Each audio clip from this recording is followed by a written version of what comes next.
first goals for Caersws today. Did he really? We'll see the hospital too. That's great news. Jonny Slater scored his first goals. And he scored 2, did he? Yeah. John Slater scored 2 goals. Well done, Johnny. Proud of you, mate. Okay, I'm with Chris Hughes, the legend, the Guv'nor. Who is Chris Hughes? And I'm going to put the camera on him now because he's more handsome than me.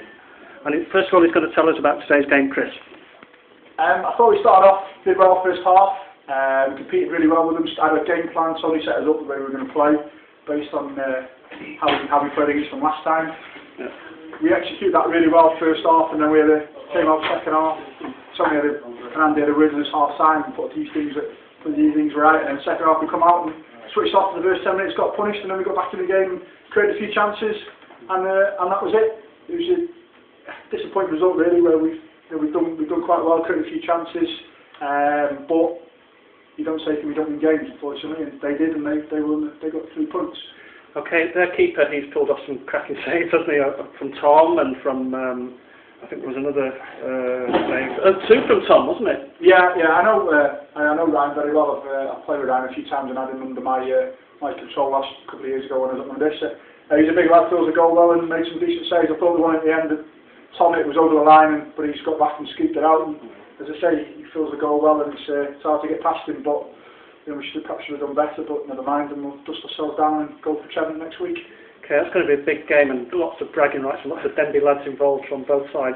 Yeah, I mean, I was say I'm out the area, so I don't, we'll get involved in that, but I'm sure next week it'll be competitive, and sure it'll be a good-natured game, and really good game down there against them last time in the league. We drew 1 each just before sort of September, October time, so hopefully we can go there and get the right result in the cup and go through to the next round. I think if we win that, we get Rutland at home, which is a winnable game, so something that we've got to really get aim for. Okay, well just tell us, go back to last week, and we've gone away to Penn Phoenix unbeaten, and we scored 3 but we conceded 6. Bit of mixed messages there. Doing well up front, that's in the back really. Well, I'd have took 6 but we conceded 7. Yeah. No, it was a poor game, start to finish. We didn't. Again, similar to today, the big thing for us this season is we haven't really, first 20 minutes we struggled, and we've been 2 or 3 goals down, having to get back in games. But last week and today, 20-25 minutes we've been in the game, and same, give away two goals. One the lads had taken a stick over Browning, and the second one was right at the stroke of our time, and it sort of knocked stuffing out of us a bit. And then, as you said, we created chances, but one of those games last week where we were poor from start to finish, 1 to 11, and there's probably only 1 or 2 players who did well, but the rest of us were poor. And I think that was a message that was handed over in training and today from Tony, that we can't afford to give teams goals, and we did well, and then we switched off again 10 minutes and got punished from, and then tried to get back in the game. It's hard to do against good teams. Okay, this is your first game at home for months, isn't it? How difficult is it to travel week after week away from home? Yeah, I suppose it is, but I mean, I think we played, Mocktra Sports here end of November, and then we haven't played here since, so I mean, it just means we're going to have a lot of home games towards the end of the season. Hopefully the pitch is alright today, when we can play in the summer months. We'll have a few home games we can stretch teams. There's a nice pitch, that Central Park big pitch, and we can get at teams and get the ball wide and try and stretch teams and get people forward and score goals. Yeah. Flint, they're pretty useful. How did you rate Flint? Because some of these Flint lads will be watching this. Yeah, I have to be careful what I say. No, they're good. They were decent. I thought, to be fair, they probably played better at Flint Town when they beat us 2-0. I think it was sort of September, October time. They were good. They did alright today. Got plenty of pace. Young lads like to pass the ball, like to play the way the proper way, get the ball down and pass it. Whereas some of the sides you play in this league are very much lump it forward, turn them and play from there. And we played well against them twice now, I think, because we played a similar way. And so we encourage us to get the ball down and pass it, like they do as well. So we always sort of seem to play quite well against them. Okay, you've been here now for all season. Are you enjoying it here in Denbigh? Yeah, I am. I mean, it's as I say, I was on the other side last year. I was against Denbigh. I was involved with Real last year, so I didn't have a very good trip when I came down here towards the end of the season when Denbigh beat us 2-0, and it I think virtually clinched the Wash Alliance Championship for Denbigh. But no, my family, my girlfriend was born, my fiance, should make sure I say that, she'll kill me. My fiance was pregnant, so I couldn't really commit to to the coaching line. So I know Tony because I live by him, so it was a case of coming along and playing, and I'm really enjoying it. I think the young lads get me through some of the games. I haven't played for about 2 or 3 years. Before, obviously, previously I was playing the Cymru Alliance, but I have stepped out of it and found it hard to get back in it now because all the time catches up with you. But no, it's good. It's good. I like it. Nice setup, nice people. You've been around the soccer scene all over the place. Tell us about some of the places you've played football. You mentioned Rill. Tell us about Rill. Yeah. Well, that was more of a coaching. I started many years ago at Mould was my club. Every footballer has what they call their club, and Mould and mine. Started playing for Mould, and then moved from there, went to Caersws, won the Welsh Alliance, the Welsh National League. I played 2 or 3 seasons in the Cymru Alliance. I went to Buckley, and then I think I moved about a little bit. Then one of this at Hollywell, and then I ended up at Rill. Came across John Olsen on a football leaders course I delivered.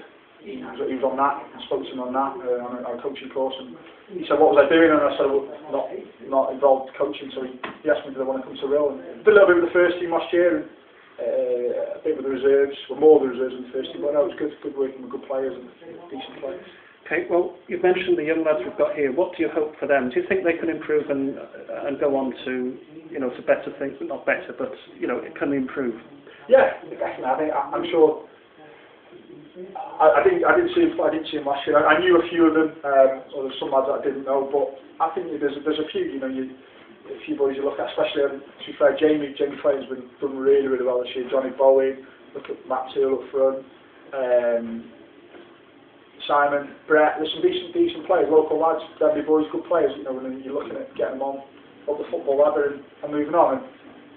And I know they had a good season last year. I think I played with Gary Maddox Jones at Summer League Anthem, and I think we miss his direct run, unfortunately. Hopefully he'll be back soon, back playing next year. But no, there's some good players, very good players. Yeah. Try and make me look good anyway. Okay, well, what do you hope then for Chris Hughes for this season and maybe for next season? I think this season, I think for me it's to stitch my body back together when I go home and then sort myself out and dust myself down for next Saturday and take it one game at a time for me. I think Cheltenham away next week, hopefully. I did play against them start of season, so I was injured, so hopefully I'll get in the start 11 and I can be picked for that and play against them. And then next season, who knows with me, and who knows. Okay. I don't know. I don't know myself, so I'm not sure. Yeah. News is just filtering through that Denbigh first have beaten Guilsfield. That's excellent, isn't it? What was the score? 3-1. Fantastic. And that's a really tough game away. That's a typical, what you call a Cymru Alliance. The Cymru Alliance team set up, and they've had a really good Welsh Cup run. I know they play Bangor next week, next Saturday, don't they? So that's fantastic. If that's the case, 3-1 is great. Anyway, in any league you play is great, but especially when you're playing a team who's just knocked out Airbus, Connolly and Carnarvon this year, so they took a few Welsh Premier League scouts to go there and win 3-1. I'm sure Tim will be chuffed, and I'm sure he'll be on to me Monday morning. And have you got a message for Tim? Yeah, lose some weight. No, he's a good manager. I liked him. Last year we were on opposite sides, but we still remained pretty friendly. We had a few different opinions when the games were going on, but now he's a good man. I like him. He's a good manager. He's got great assistants in Stephen Dean, and they've assembled a really good squad here. So hopefully they can kick on. And I know it's been a bit of a shame that our games called off, and there's been a stop-start season for them so far. But today is a great result, and I think they've got a game Wednesday. I think they play Gap Wednesday. Yes, away. Yeah, Gap away. That'll be a big test for them because Gap are flying at the moment. They're spending a lot of money, throwing a lot of money out. So that's another test for them. So I'm sure they'll do well. Well, Chris, thanks for talking to Denbigh Town TV. Denbigh Town FC TV. Running out of time now, I'm on to 9 minutes. YouTube only allows 10 max, so there's another 45 seconds. So I will just put the camera on myself, and I'll just tell everyone that Denbigh Town firsts have won 3-1 away at Guilsfield. We're talking Ian Evans, a Jamie Hobson penalty, and a Kenny Burgess goal, and I think Guilsfield goal was a penalty. And here at home, Denbigh Town Reserves have lost 2-0 against Flint. Bye for now.